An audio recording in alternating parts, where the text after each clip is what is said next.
Good evening. I'd like to call us back into open session at 6 o'clock. Drew, could you lead us in the pledge, please?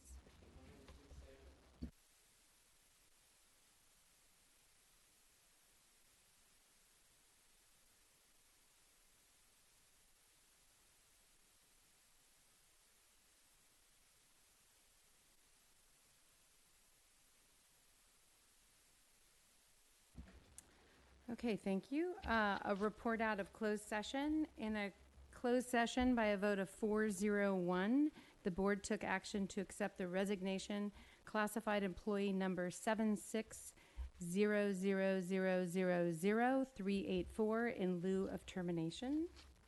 That's our report out. I did want to share with people that you'll notice we have laptops. We're trying a new online board agendas. We're in a learning curve, so they're open because our agendas are posted on them. And Victoria is also using it for note taking, so we might have some stops and starts where we need to make sure we're on our agendas. So thank you for that. And then our other reminder is we've been having problems with microphone recording on the video. So just make sure you turn your microphone on when you speak and turn it off when you're complete so other people can do it, because we can only have 3 microphones on at once. Okay, those are my announcements. I'm going to do adoption of the agenda. Ask for a motion to, do we have any changes to the agenda?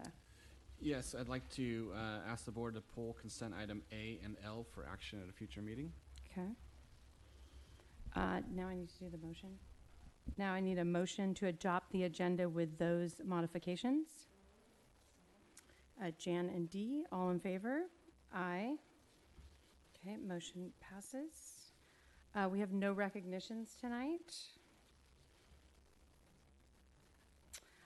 Public comment on non-agenda items. Is there anyone who would like to have a comment on non-agenda? Nobody back there? Okay. Okay, and now we're at reports, and we have our student board representatives, Drew and Kalohe. Thank you. Happy 2020, if I didn't already tell you that when I walked in. So I think this year has been off to a really good start. For El Moro and TOW, since they're on trimesters, there was no finals before the break. And then the 3rd and 5th graders are preparing for the El Moro talent show, which is very exciting. And then the teachers at the elementary schools are reassessing all students in the benchmark reading assessments to determine reading levels and which students will participate in the reading intervention program. And student council has been active at both of the elementary schools. El Moro is preparing the Great Kindness Challenge from January 27th to the 31st. I think it's great that such young kids are getting involved in student government. I think it's amazing. That's where I began, and now I'm here, so it's important to me to see like such young participation. Then at Thurston, the week before break was stressful, but students really enjoyed kind of having that break before the second semester. For 8th grade, for their musical theater, they're producing Into the Woods Junior, which runs this weekend, Friday, January 17th, and then Saturday, January 18th. There's 2 shows, one at 4 and then one at 6:30. And then at the high school, the week of finals was once again stressful. A lot of teachers, administration, and students were kind of getting used to the new schedule, but I think for our first year of doing it, I thought it went really well. And talking to a lot of students this couple weeks back from break, I thought a lot of them really enjoyed it. That it was a good break to kind of finish the first semester and have a break to kind of reset and reassess, and then start the second semester off on a really good start. We had College Unplugged, which is a panel of alum students that attend either community, public, or private colleges and universities from both in-state and out-of-state. And it was for all most juniors and seniors, and it was a big Q&A session in the Artist Theater, where students could ask anything about college, and kind of having that perspective as alum who went to Laguna answering questions. It was probably one of the most diverse panels we had this year, as in where people are going, what they're attending. We had a lot of community college as well as a lot of private schools. And overall, I thought it was a pretty big success. We revealed our theme for our winter formal, which is Winter Wonderland in the Office, based on the TV show The Office. So it should be really exciting. And then our venue is at Soka University, which is a really gorgeous venue. Yeah, so a lot of people are excited about that really pretty venue. But that's all for me. Thank you. And I know you have to depart, so thank you very much. Corporal Ashton, we know you're not feeling good, so we'll get you next time. Bargaining units, CSEA. Happy New Year, everybody. I'm getting into this learning curve of the microphones. First of all, Margaret and I wanted to thank the administration for inviting us to attend the governor's budget, the January budget. It's great. It's full of great information, and we always appreciate the invitation to attend it. And we look forward to the May conference. And also, in regards to the classified non-student professional development day, had a lot of great feedback, and we're very appreciative of having that opportunity to have these relevant classes that everybody can have a chance to take. And I believe everybody's looking forward to the next round in March. So thank you very much. That's that. La Bufa, Sarah. While we're grateful for the invitation to attend the governor's budget, in an effort to minimize our time out of our classrooms and our students, we elect not to go, and we appreciate the great job that Jeff does in summarizing the information. And I also plan on attending a CTA roundtable for our region regarding the governor's budget proposals and bargaining units. Thank you. Board members. Board Member Vickers. Thank you. Is it on? Okay. I attend a PTA council, and they are planning their fundraisers, the jogathons, and then the kindness challenge at Thurston, and then they're doing a non-attending fundraiser at the high school. They're trying that, and they've moved it now to the springtime. It was a good report and interchange with the district, and a good opportunity to reinforce the fact that we have changed our meeting days of the week and the styles of the meetings, being some of them recognition meetings, so that we can do our best to spread that information. We had recent, if you saw it in the news, the passing of Barbara Hedden, who worked here for many years, and then also her daughter-in-law, Jan Hedden, has worked in the district. Their kids went to school here. They were very involved in the schools, but she was just a very nice, pleasant person, which I think we don't say that enough about people, besides doing her jobs well, but just always a pleasure to interact with her. And she also was in the church that I was in, sang in the choir. I mean, she was very enmeshed in the community, and so it was, we just wanted to recognize that as a long time, long ago, but long time former employee. And then I noticed that we had 2 of our high school students selected to be on the South team for that football, that all-star game that they do, one of which is the quarterback, and so he's selected along with the I mean, you're looking at the quarterbacks from the private schools that basically recruit. So, I mean, he's done so well. So it's really, I thought it was really nice that Laguna had 2 young men selected to play in that game. Thank you.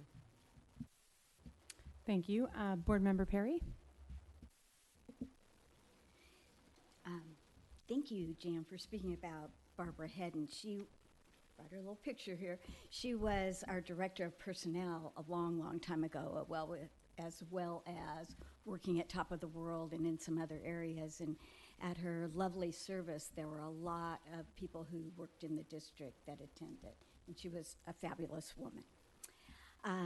I did attend the School Power Trustee meeting, and we talked a lot about teacher requests and there were 48 teachers that put in requests, and a lot of them came last minute on the day that was the in-service day, so it was really good that we had that. In fact, some came in like 5 minutes before the end, so that was a perfect time to have it due on that in-service day.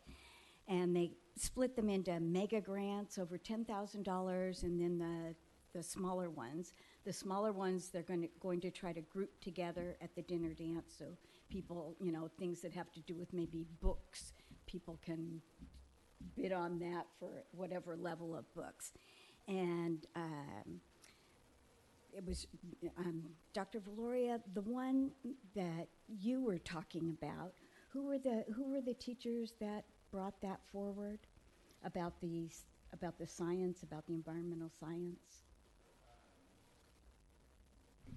Dave Robeck and Benson, Yeah, Sarah Benson, yeah, Yeah. yeah.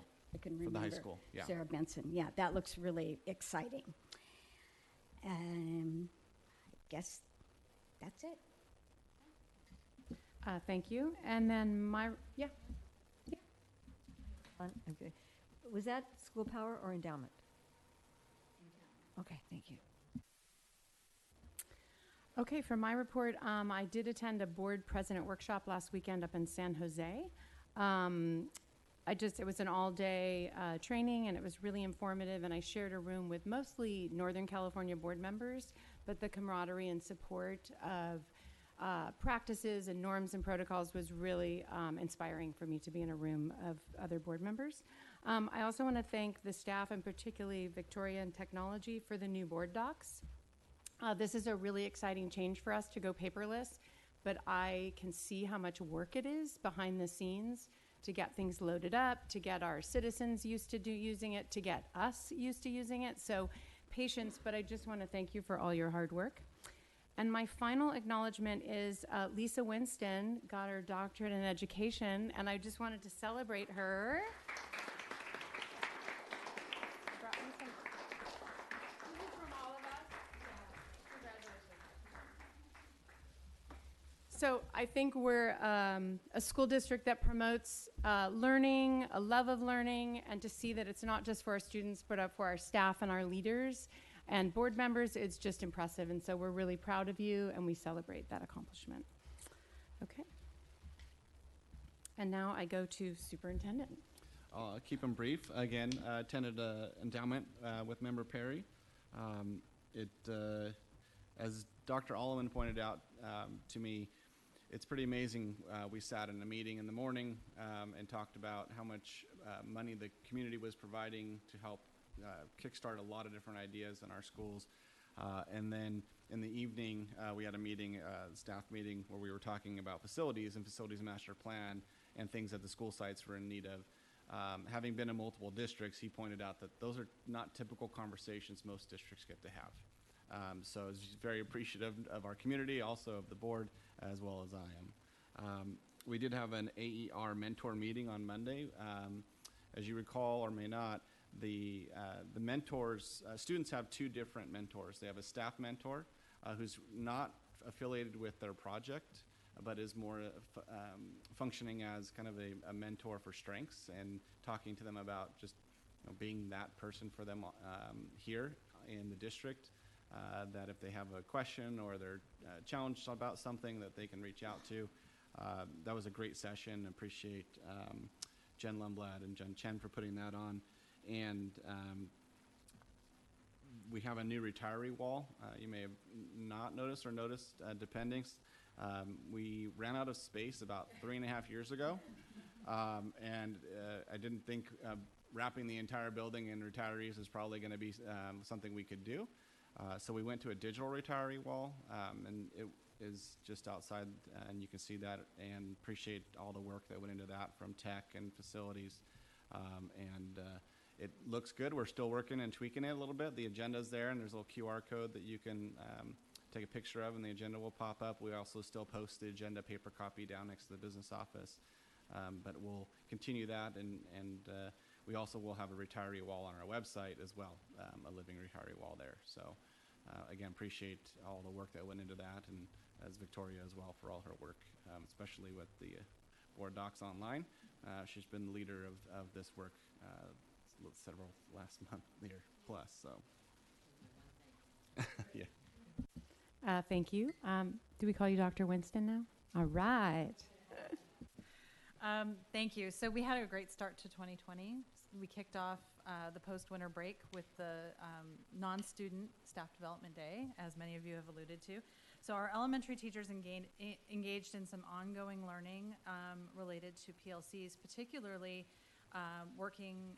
furthering their work on their essential learning outcomes. So really identifying what do we want students to learn before they leave this grade level in this subject area. And so it's how do they do that work in the PLC process. And it was exciting, and we even had the third grade group from both schools decide we need to get together again and do more planning and work together. So they're on it. I think yes. Yeah, so we want to provide whatever resources they need, and they said, hey, we're ready to have a team day together and spend that time doing that, so that was helpful. Our classified staff, as Elizabeth mentioned, had basically a mini conference. It was really a great undertaking by Mike Conlon and the HR team to really provide opportunities, both required and optional, for our classified employees. You know, keeping up to date on CPR is something that's really important. We offered a stop the bleed training, some behavior intervention strategies, and some instructional strategies as well. So a lot of opportunities, and we had really good ratings on the survey in terms of how employees felt it was relevant to their jobs. So next up, we'll have another non-student day on March 13th.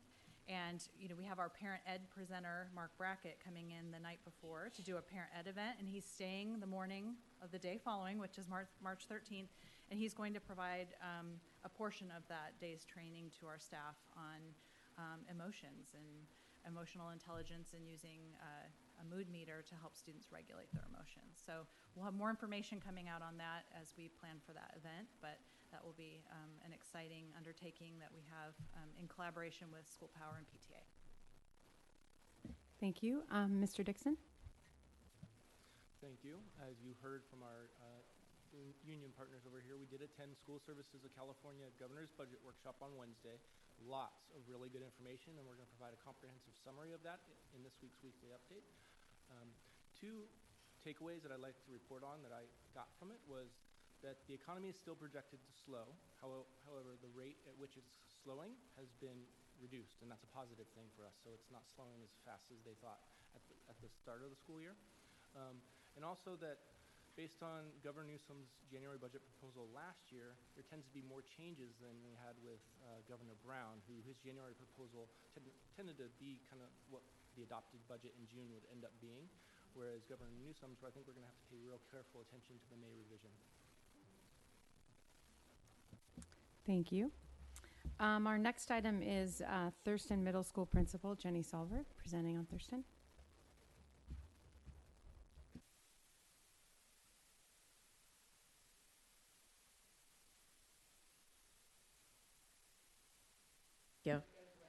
Thank you.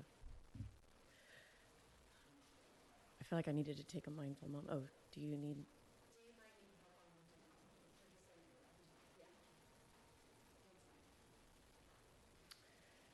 Okay, so super excited to be here tonight. I think the hardest thing about doing a presentation, do you want me to wait until we're ready? Would that be better? I shall wait. Let's give it a minute and I see. think that's better.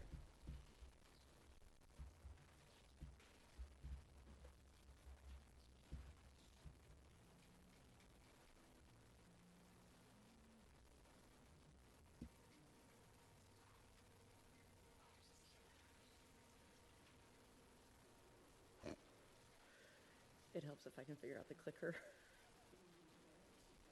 Okay, we're ready. Thanks, Jenny. Thank you. I think the hardest thing about doing a presentation for you guys tonight is there are so many incredible things that are happening at Thurston. And I continue to be grateful for all the hard work that each and every person contributes to the campus. It really makes a positive difference. As I was sitting over the last week preparing for this, I said to Lisa Brackus, I just don't feel like we've done anything new this year. And she hates when I say that because there's just this whole list that the staff really works on to continue their relentless pursuit of excellence. So this year we have focused, each year we like to focus on kind of some inspiring thoughts, and this year it's our state of mind. So I'd like to just talk a little bit about what we've been doing. Under our academic awareness on our campus, our staff has really focused on grit. Last year, we recognized the first step of a PLC, which is what do we want our students to know? And these are our essential learning outcomes that we have, right? These are like the 12 to 15 things in each grade level in each subject. We worked really hard on that during our PLC time last year, and by the end of the year, each subject, including PE and foreign language, had ELO charts. Then what we've been working on this year is the second step of the PLC. What do you do when, the second step is how do you know they've learned it, okay? So we've been giving benchmarks every 6 weeks. And I want to show you, on the left side is what our ELO chart looks like. This is an example of 7th grade language arts. So it talks about what, on the left column, those are the ELOs. Students will cite several pieces of textual evidence to support analysis of the text. And then it builds the chart out so we all know very clearly what we want that student to know. Now, I think these ELOs are a work in progress. We've already gone out this year as we started on step 2. How do we know they learned it? We went right back immediately and we were like, I don't know if that was really an ELO that we wanted to focus on. So I think that one of the benefits of being at Thurston is we're always reviewing and seeing what's happening and trying to make things better. This year we layered on, after our benchmarks, this chart. And as you can see, we put the student's name in. And it's kind of like it's a hard chart to use. And once we got in it, we're realizing this isn't the most efficient way, but it's something, and it's better than where we were. And I think it's super cool that you can see we're trying to gather all this information, not only for our classroom interventions, but when we do our MTSS each 6 weeks, our counseling staff is looking at what interventions need to be in place for these students. You could see the first student missed the first 2 ELOs in language arts, and that read the check mark, but that student was getting an A in that class, and that gives us the opportunity to reflect and say what's going on. We're having an SST on a student that has missed every benchmark in every course that they've had all of first semester, but was passing all their classes. So what things are they doing on their own to remediate or to support themselves? What strategies are they using? But also we want to make sure that we're supporting them as they move forward. Next year, what's really cool about what we're doing at Thurston is we'll focus on, we're doing them this year, but we're really going to align and focus our efforts on our common formative assessments. So our working language at Thurston is we give benchmarks every 6 weeks. We realized after the first 6 weeks, that's too long to recognize that a student missed an ELO 1. It's super hard. You're already through the whole unit. It's hard to go back and reteach that individual student a whole unit. So CFAs are common formative assessments, and we're going to work next year on those. Can be daily, they can be more frequently, they can be in class. Do you understand things? Do you not? An exit ticket, Pear Deck, anything along that lines. That's what we're going to work on next year. So I feel like all 3 steps of the PLC, what do you want them to know? How do you know they learned it? What do you do if they don't? And or what do you do if they did learn it? Are things that we're kind of doing at the same time. We're still pushing forward, but we're going back to reflect on the work we've done. And I'm super proud of the staff. This is hard work. It's really hard in a small district when there's 2 7th grade language arts teachers. In a bigger district, you can collaborate. You can send a representative from a team. It's not always so personal. This is really great work that they have done over the past year and a half to collaborate as a department, and then even outside of the department. We've been focused on inspiration. We really want to give our middle school students tools to be successful on our campus. This is super important. If you don't feel safe, if you don't feel comfortable, you don't want to learn. You can't learn, right? That's really important. And one of the things that we're always doing at Thurston is evolving. So we had mandatorial for many years. I think you guys had probably heard about that. But that had just run its course. So instead of not doing anything, it's like, what can we do that meets the current needs of our students? Our outstanding counselor, Amanda Vanderveen, I had kind of tasked her with we need something. She says there's this HOPS program that we can do, which is homework, organization, and planning skills. She meets with a group of 8th graders and 7th graders that mentor these 6th graders. And it is the coolest, most inspiring thing that you can see. They meet during lunch, they meet on Tuesdays and Thursdays, and they go over essentially a curriculum to support these kids. It not only benefits the 7th and 8th graders, but it works well with the 6th graders so that everybody is feeling success. We also have our academic workshops. So this is Aubrey Garcia and Amanda Vanderveen at lunch. They offered a session, those 6 sessions first semester, and they're repeating them second semester. And it's cool that anybody could have the opportunity to go into lunch, and we're having on any of these academic workshops up to 40 kids that are attending. And it's just a great thing that like keeps the main thing on our campus. How do you spend your time? That's a big, big topic with social media on our campus. How do you have a growth mindset? How to focus to succeed? So they're just these little mini workshops, again, trying to be proactive and getting the information out to our students. I love that concept. Restorative practices is another tool that we really focus on at Thurston. So Lisa Bracas really works hard when communicating or connecting with students and providing them the tools to communicate and understand with other students. It really is easy in middle school to not read the facial expressions of somebody else or recognize that they're getting frustrated or, oh, that actually hurt your feelings. I think it's super important, and she spends a lot of time with restorative practices and providing tools for both students when there's a situation that goes down. In fact, she's really so good. The kids come back to her, like a kid comes up today, catches her down the hallway. My backpack was missing. I think I need restorative practices. She's like, okay, come on in. But it's a good thing that we're doing on our campus, and it's kind of working its way out to everybody. There's restorative circles that you could do in classrooms, again, to make sure that you're hearing student voice and that you're empowering our young people to solve their own problems. And then one of the things that we've done at Thurston for a couple years is our Mindful Mondays. And I think this is a great opportunity that we go into different classrooms. We did science, we've done social studies. This year we're in language arts. And it's really the first 5 minutes once a month with the idea that after 3 years, a kid would have potentially 30 different sessions on mindfulness. And these are great takeaways. We say it all the time on our morning announcements. Take that deep breath, focus, because it's really easy to get caught up in the things that are happening on our campus. We also talk about resilience a lot on our campus, a super important skill for our middle schoolers. We had a quote, this is where we pull our things out. We're using the data from the Co-Vitality, from the California Healthy Kids, from the LCAP survey, all that information. We look through it, and while we do really well in a lot of areas, we still find areas that we think we want to focus on and highlight. This is showing that about 40% of our kids say they do not know how to work diligently to accomplish goals, maintaining interest in the face of adversity and failure. 60% do, which is great, but 40% don't. That's not okay at our middle school. We really want to provide them the tools and the skills so that they can be successful, even when it's not all, 3 seconds on a YouTube video, right? So one of the things that we've done this year is we've aligned our efforts with the elementary school and with the high school in our coding and our engineering. It's super cool. We had a meeting, Ali LV, who teaches STEAM, and Jesse Rothman and Andy Crisp, and we met with Brian Cool and Carrie Denton.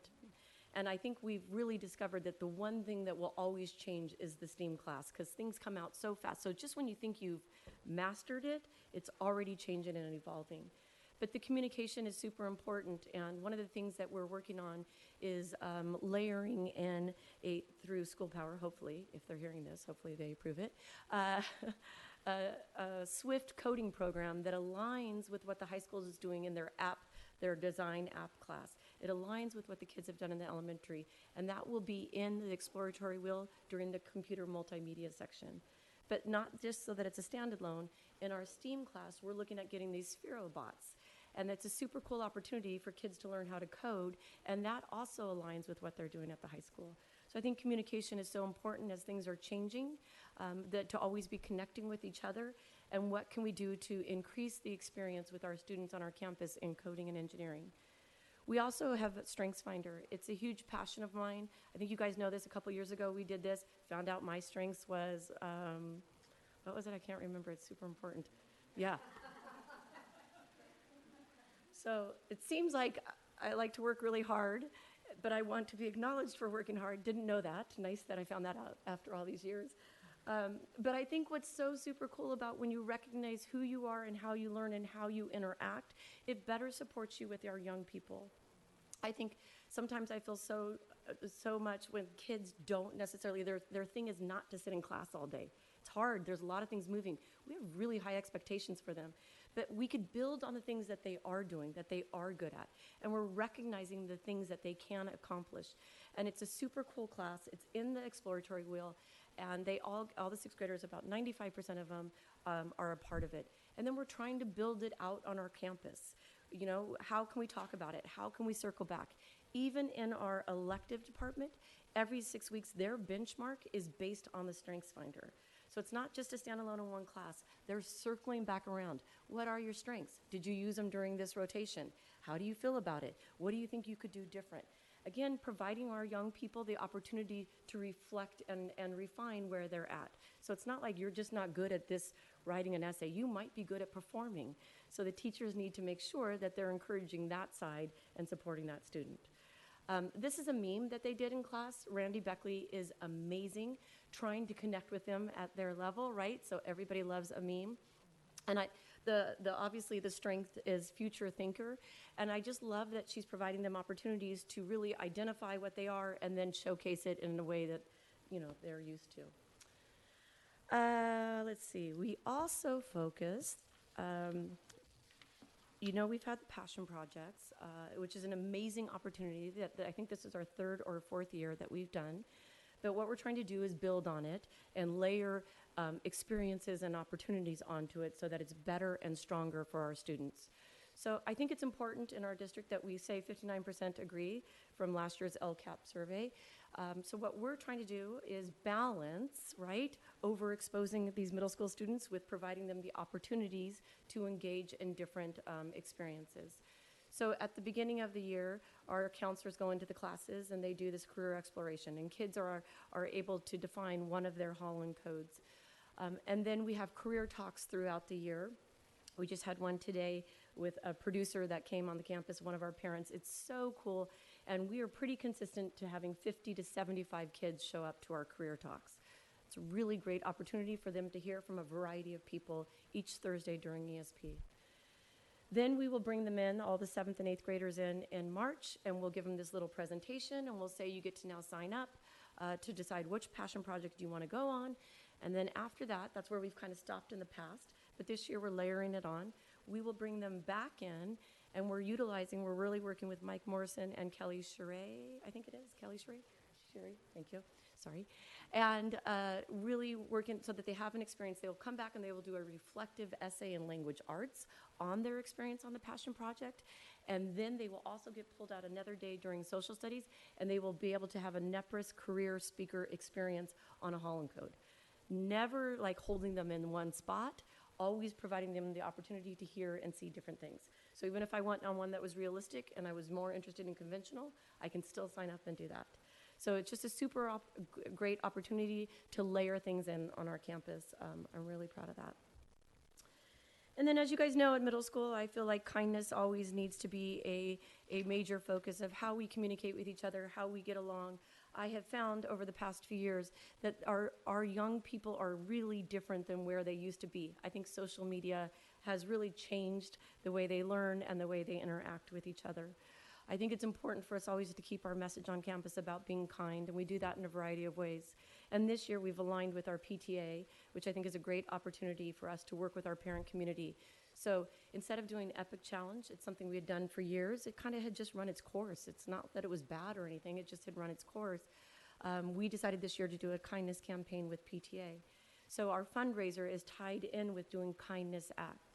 But not just to leave that standing alone, that also ties into our No Place for Hate activities that we've done on our campus, where kids have the opportunity to reflect on the kindness acts that other kids have done. And then it ties into our film festival that we will have in March. As we know, you have to hear it multiple times in different ways, especially at middle school, and then hopefully they're taking something away at the end. It's a great opportunity for our kids to get involved. It's been running a little slow so far, but I have a feeling it will catch on here. We're pulling out our web leaders next week, and I think once we kind of get them excited, I'm learning that it's really hard when things aren't so tangible for people to grasp and understand it, so it takes a little time to build. But I believe we're on the right path. And that's my presentation. Thank you. Do any board members have a question or comment for Jenny? Sure.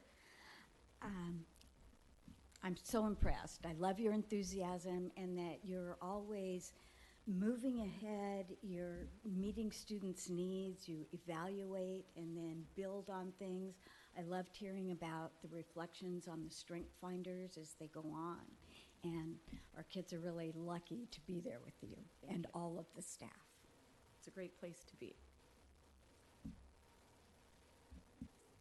Jenny, you used the term several times, have students reflect, but I also see, and you labeled it at one time, about having them think, because I really, it just struck me tonight that we have focused on that, because the ability to be a thinker is probably one of the greatest gifts we can give our students as they leave, I think, the K-12 education, because especially now that they're so affected by social media, which just feeds it in and doesn't ask for any interplay, any communication.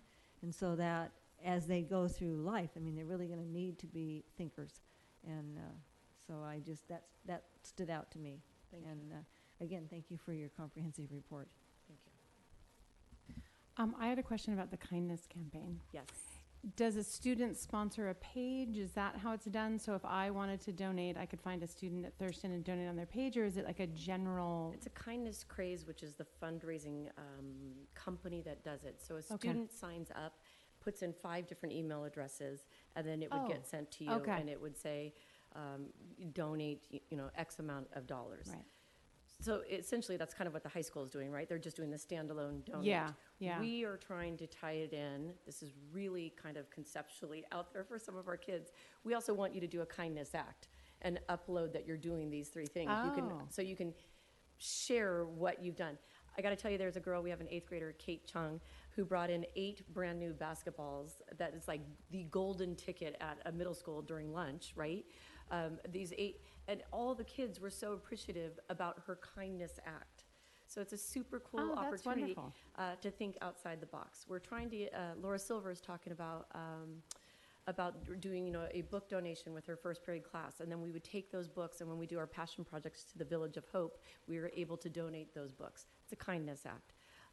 We have a class with Read 180 students, and we're hoping that they're going to be able to go up and read at the elementary, and they are so super excited about spreading the love of reading. So that's a kindness act. Okay. So they would register that, and then also just ask for. That's great. I like how all the pieces tied together, that you're getting deeper and kind of more breadth and depth to all the strengths. So there's more repetitiveness, and they kind of get deep rooted in the systems of the school. So I really appreciate it. Great presentation. Thank you.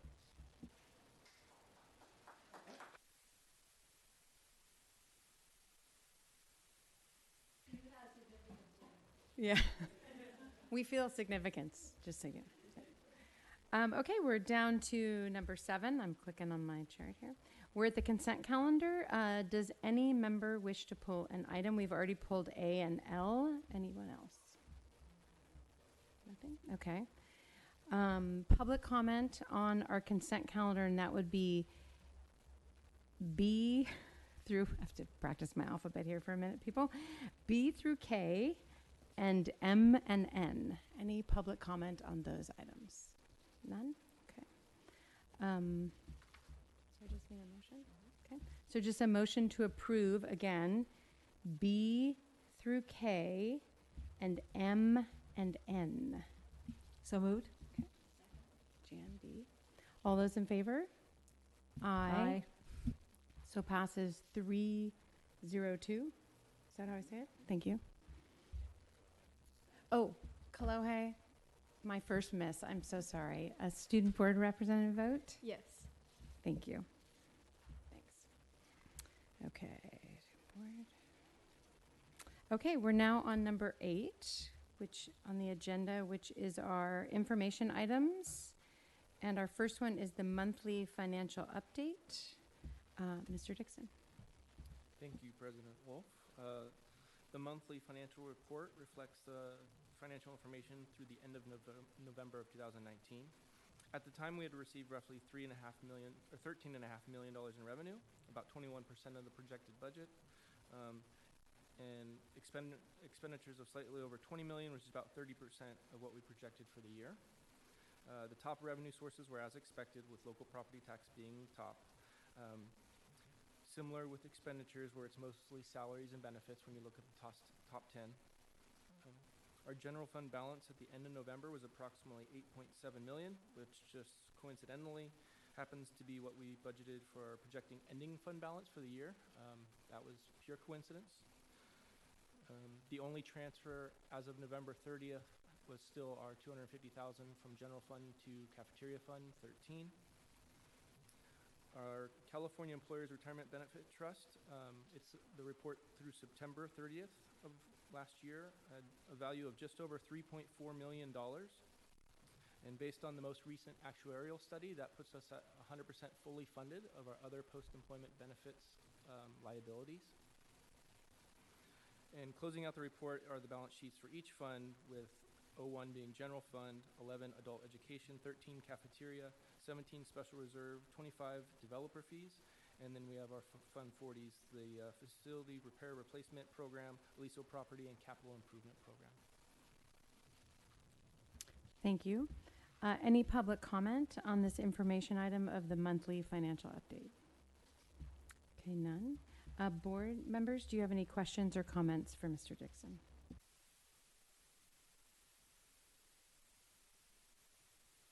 Turn this on. Thank you for the comprehensive report. I appreciate all the information on the CalPERS. I want to say I really appreciate the charting. The previous year to date, this year to date, the comparatives really are helpful in framing funds, intakes out. I really appreciate the charting. It's excellent. Okay, I think you have the next item as well, which is the temporary interfund transfer of $6 million initiated on September 10th, 2019 was returned. Mr. Dixon. Thank you again. Do I need to read that or is he doing it? Okay, sorry. So if you may recall, on August 27th of last year, the board approved resolution 19-06 to allow for a temporary transfer of $6 million from our special reserve, Fund 17, to our general fund. The transfer is intended to help us meet our cash flow needs during low cash balance months of October through December. We received the secured property tax payment on December 17th, which allowed us to transfer back the $6 million out of general fund to Fund 17 on December 18th. And will be reflected in next month's monthly financial report, or December's monthly financial report. Thank you. Any public comment on the temporary interfund transfer? Okay. Board members, do you have any comments or questions for Mr. Dixon? I have to say it every time. I appreciate this because it's really important that we publicly track the transfers in and out. Thank you. Thank you. Okay, our next item is the 2020 2021 LBUSD Comprehensive District and School Safety Plan. This is an information item. Mr. Dixon. Thank you again. I would like to start off by pointing out the process for reviewing and approving the comprehensive safety plans this year is different than years past. Now we're going to be bringing it to the board and for the community to review as an information item first before bringing it back at a later meeting as an action item. I think this is a good change. It was a change in law because it gives both the board and the community more time to review the plans and provide us feedback. These plans are always evolving, and we have lots of stakeholders, almost all the stakeholders involved in these plans. One of the key drivers of focusing on these plans has been Mr. Zeta, who's done an excellent job. He's going to come up and highlight some of the major changes and then talk a little bit about the process, and then we'll have another month and a half to review these plans before we bring it back for action. Good evening. Like Mr. Dixon said, we have the comprehensive district and school safety plan for your information. This is consistent with past years. The safety plan update has been done by the district safety committee, by a subcommittee of the safety committee. So once again, the subcommittee was assembled out of the safety committee and met on multiple occasions. What the subcommittee did was they utilized a compliance review that was prepared by a safety consultant we retained named Campus Safety Group. The recommendations provided in their report were utilized for the update, and in short, they ensure compliance with current laws as laws are continuously being updated. The plan update does include some significant changes to a couple sections, specifically section 3.7 for power outages. We've been experiencing some new changes with those measures, and we wanted to incorporate those into our safety plan. And also with school emergency drills, as those evolve with our new types of drills and laws that pertain to them. And that's section 9.1. In addition to those significant changes in those sections, also individual school site safety plans were developed at each school site. This was done in conjunction with the school site councils, and also included even local site safety committees. So a lot of work went into the site-specific safety plans. They're distributed as part of this plan. These plans identify specific hazards and address safety practices at the local school level. So we're very pleased to see all the progress and hard work that went into those plans. And those school site councils are made up of teachers, parents, and the administration. So with that, please take the opportunity, like Mr. Dixon said, to review the plans and provide your feedback. And please give specific attention to those sections we mentioned. We plan to bring this back for your approval at our February meeting. And with that, if you have any questions, I'd be happy to answer them at this time. I'm going to ask Victoria really quickly. Do I need to do public comment first? Okay, so first I'll do public comment and then you're up. Any public comment on this information item of our school safety, comprehensive district and school safety plan? Okay, none. So board member comments or questions? I haven't read it all. I mean, it's a lot of information. But one question I've gotten from different people in the community is, do we have bulletproof glass anywhere? Not to the best of my knowledge do we have bulletproof glass, but we have been making upgrades with our schools with our kayak recommendations. We've been installing window tint, which does prevent viewing into certain spaces. And also we have installed some anti-ballistic film, which is not bulletproof, but you cannot get through that sort of film. It's structurally adhered to the glass. And so we have that installed at all of our administration offices at all 4 school sites. And so in that manner, it would prevent a person from getting through the windows at the administration office. So it doesn't stop a bullet, but it No. prevents a person from... It would prevent a person from getting through the glass, which would give the office more time to dial 911. And Right. so this is all safety installations that have been done, working very closely with our police department, our SRO, and with our kayak recommendations. Okay. So here at the district office, do we have that too? No, we do not have that installed here, but we did just recently complete our kayak assessment, which was earlier this week. And so we're going to be getting an kayak report on this facility, and we'll get to look at the recommendations. And if that is something that they prioritize, then I'm sure we made a commitment to implement those recommendations, and it would be done here also. Thank you very much. You're welcome. I don't have any questions tonight. It is a lot to go through. So, thank you. You're welcome.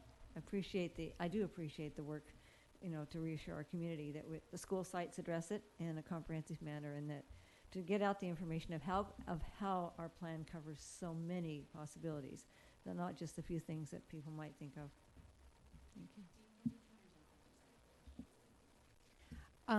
I had a question. If it's online, so it's accessible to the public, the safety plans, if a parent or a member of the public had a comment, would they directly contact business services? Okay. I just want to make sure there's a place where if people do have comments or thoughts. Okay. Thanks. Thank you, Ryan. You're welcome. Okay, we're on number 9. How are we doing on the online agenda? Is everybody okay? Just giving a check. Okay. We're on number 9, which is a second quarter report of uniform complaints for the Williams case settlement. And Dr. Winston. Thank you.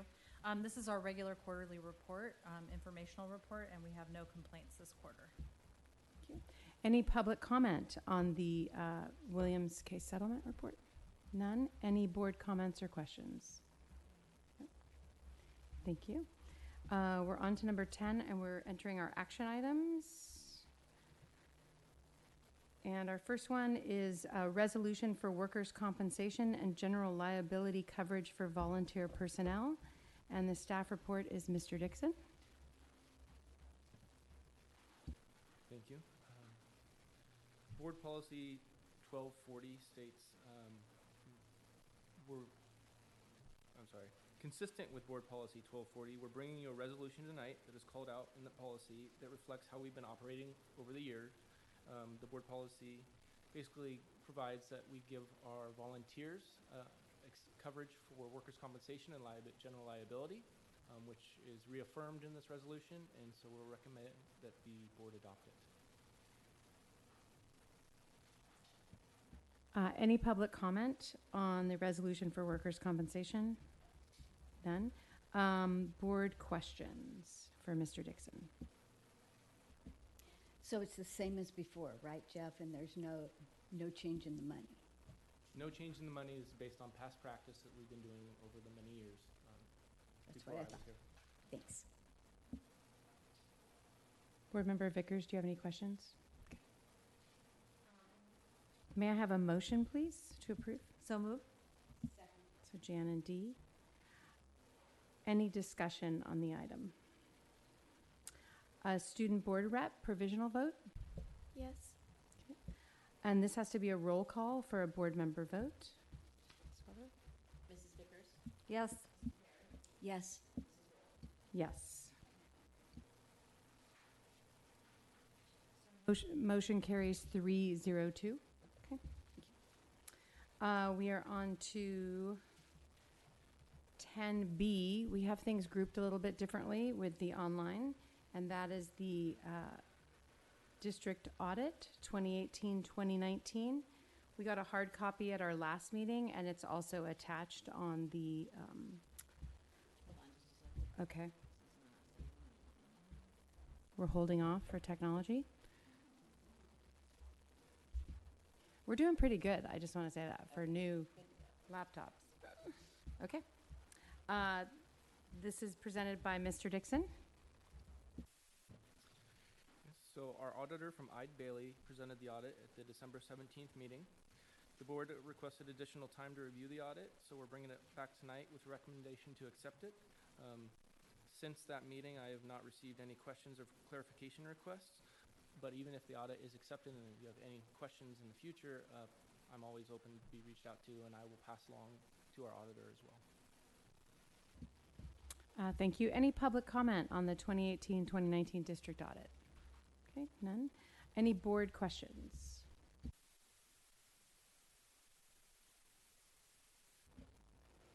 I appreciated having the chance to look at it before we voted on it, and I hope we get that again next year. Absolutely. Motion to approve? So moved. Okay. Jan and Dee. Any discussion? No discussion, but I think it's just in due respect to Mr. Dixon and his staff that this was a fluke and an unusual occurrence, and we have always had it. And so there's no doubt that we'll have it next year. It's just something that happened. So you had every opportunity to bring it back and give us the time, but it was out of the ordinary for sure, because our ordinary practice is always to have had it. Thank you. Thanks for commenting on that, Board Member Vickers. Okay, student board rep provisional vote? Yes. Okay. Board member vote? All in favor? Aye. Aye. Motion carries 302. You good? Okay. Takes a minute to click the notes. Okay, our next action item is number 11, and this is a new job description, theater support professional expert, and Dr. Winston. Thank you. So since the year 2000, we've had these positions.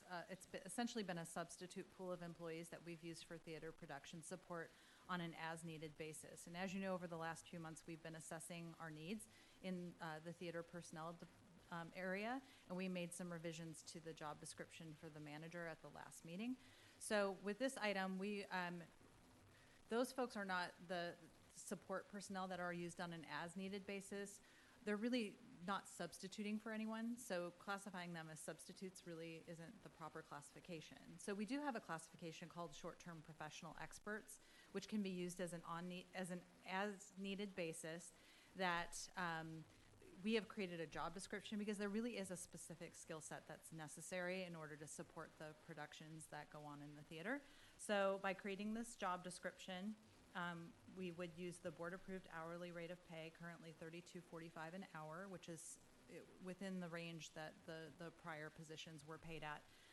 This would allow us to recruit for new folks for that pool who have the knowledge, skills, and abilities that are indicated in this job description. Thank you. Any public comment on the new job description, theater support professional expert? Okay, none.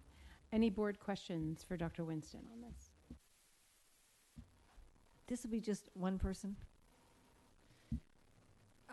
It has historically been a pool of 2 to 3, but again, they're used based on the need. So if there's a need for just one, then one is selected based on their expertise. I was asking because we often approve the list of professional experts in different.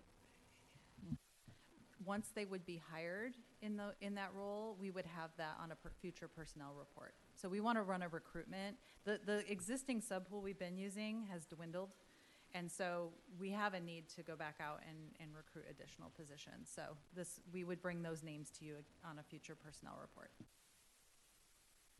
Board Member Perry, did you have any questions or comments? Okay. Motion to approve? So moved. Jan and Dee. All those, Student Board Rep provisional vote? Yes. Thank you. Board member vote, all in favor? Aye. Carries, motion carries 302.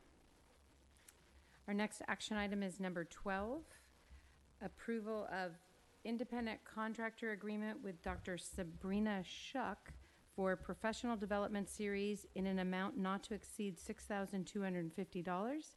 And this is to report by Dr. Winston. Thank you. So we're proposing that Dr. Shuck come in and provide additional training to our classified and certificated staff up through grade 8 on really behavior, social emotional needs of students in those grades that we're seeing more and more in the general education environment. This is really intended to be for general education teachers. She's a UCI professor and director of the UCI Children's School, so she has tremendous expertise in this area. And our staff have been requesting additional training in this area, so this is a good mechanism for us to provide that. Thank you. Any public comment on independent contractor agreement with Dr. Sabrina Shuck? None. Any board questions?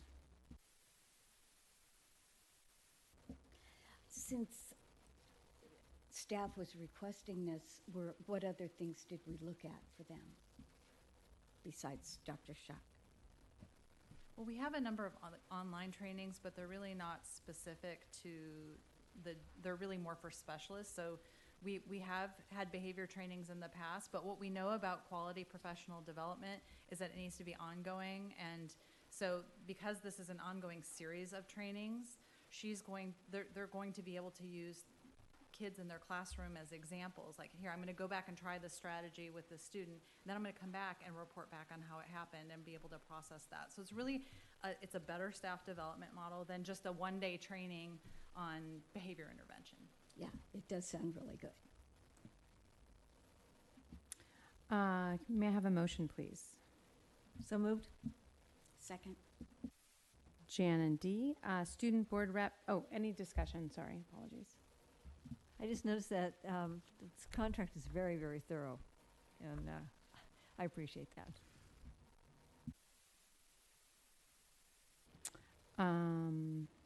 Student Board Rep provisional vote? Yes. Okay. And board member vote, all in favor? Aye. Carries 302. Are we all caught up? Okay, excellent. Okay, we're on action item number 13. And the first is, request to change the date of the March 12th board meeting to March 11th, 2020. Dr. Valoria? Well, we did our best to not have a conflict, but shortly after, we realized that we did have Mark Brackett coming to speak to parents, and it is my assumption that the board would also like to be present at that night. We thought about moving the and having a March 12th study session, and having Mark Brackett be a part of that.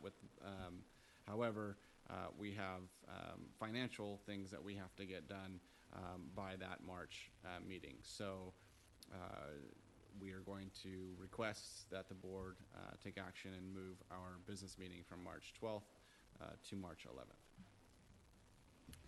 Thank you. Any public comment on moving the March 12th board meeting to March 11th? None? Board members, do you have any questions? Dee? May I have a motion, please? So moved. I guess I can second. Can I can second. Yeah. So Jan, Peggy. And any discussion on the move, the switch? No? Okay. Yeah, I'm glad we got it early.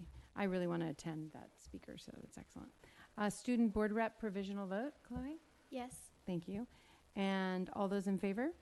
Aye. Aye. Motion passes 302. Our next item is under 13. It's 13B. And this is our board policies and bylaws, our second read and approval. There's been a request. Do I need to read the whole thing? Well, I'll just, if you give me Okay. one Thanks. second. There's been a request. Member Normandin was hoping to be able to come back. Oh.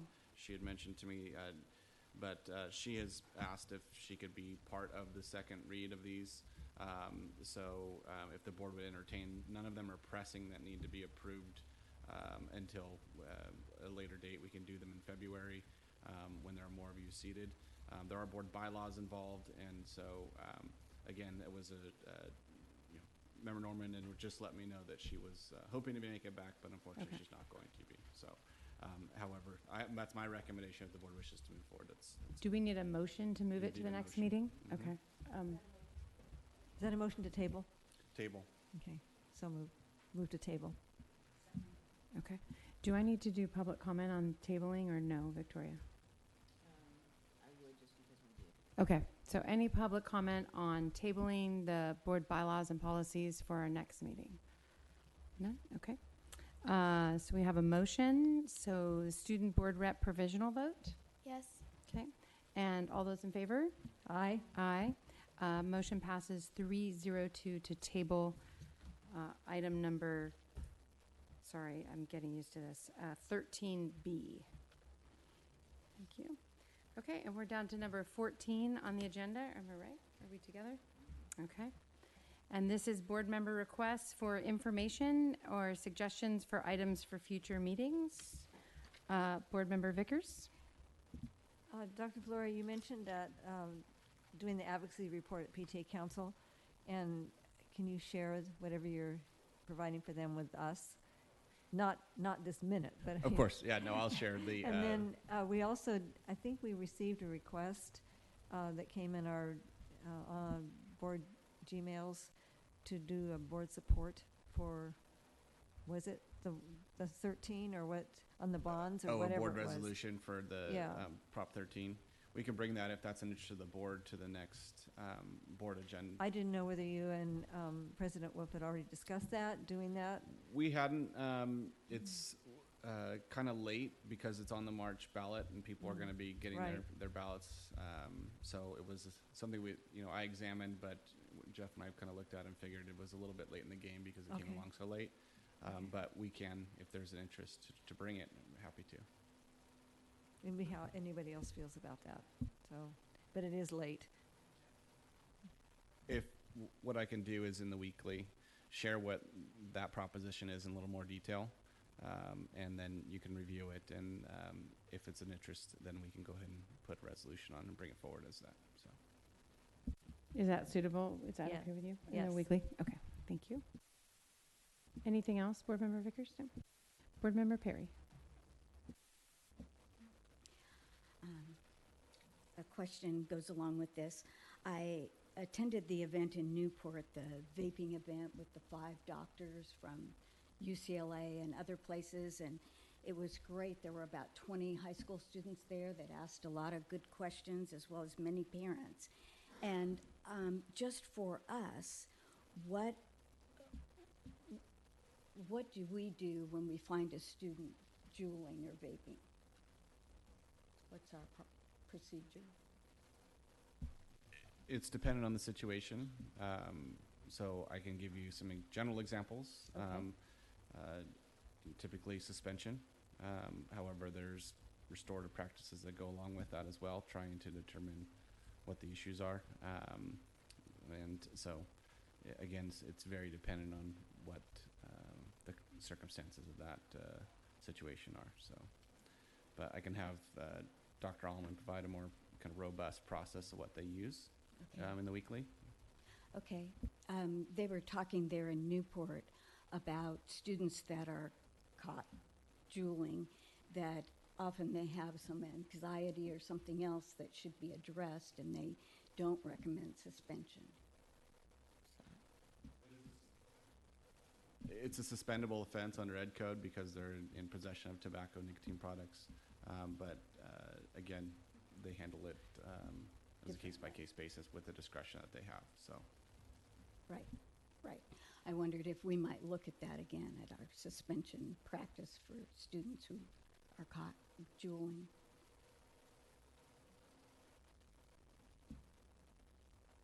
And that's it. I have no requests or anything on, so I wanted to ask a quick question. Is the recognition meeting being held somewhere other than this room? Just yes, this room is not really conducive to holding the recognition event, so we're going to move it to the library. We will hold a typical formal kind of recognition where the board can recognize the students and staff. We will have staff there to be recognized as well. And then what we foresee is the opportunity for staff and the board to adjourn and then talk to the students about their artwork, interact with our employees of the year, as well as the other students that are being recognized for athletics, which is something we typically don't get to do because we usher them in the door and usher them out the door. So this would give the board an opportunity to really interact with the students and staff being recognized. So. I want to thank the board for supporting this concept of having a recognition, student engaged kind of meeting. I think it's going to be really beneficial to engage and be on right there with the students and why we're here. Yeah. And with some of the staff also, because we don't get to do that much. Thank Peggy, you. before you move to that adjournment, based on Member Perry's request, I think it would be helpful to have numbers that, so often people think, they hear a comment like that and they think, well, what are they suspending students every day? And so I think that'd be informative when Dr. Allman provides that information. Thank you. Are you asking for numbers for vaping suspensions and? To piggyback on that, we have Dr. Keller's department and the social, that all ties in to the anxiety, the vaping, all the layers of a human being and the issues they're facing. They're not just siloed events. So And the anxiety of being caught. yeah. So yeah. Thank you for that. Okay, our next regular meeting is Tuesday, January 28th. It is a board recognition event. We will be recognizing students and staff. Our next regularly scheduled business meeting is Thursday, February 13th. May I have a motion to adjourn? So moved. So Jan and Dee. Student board rep provisional vote. Yes. Okay, all those in favor? Aye. Aye. 302. Thank you very much, everyone. 7:08.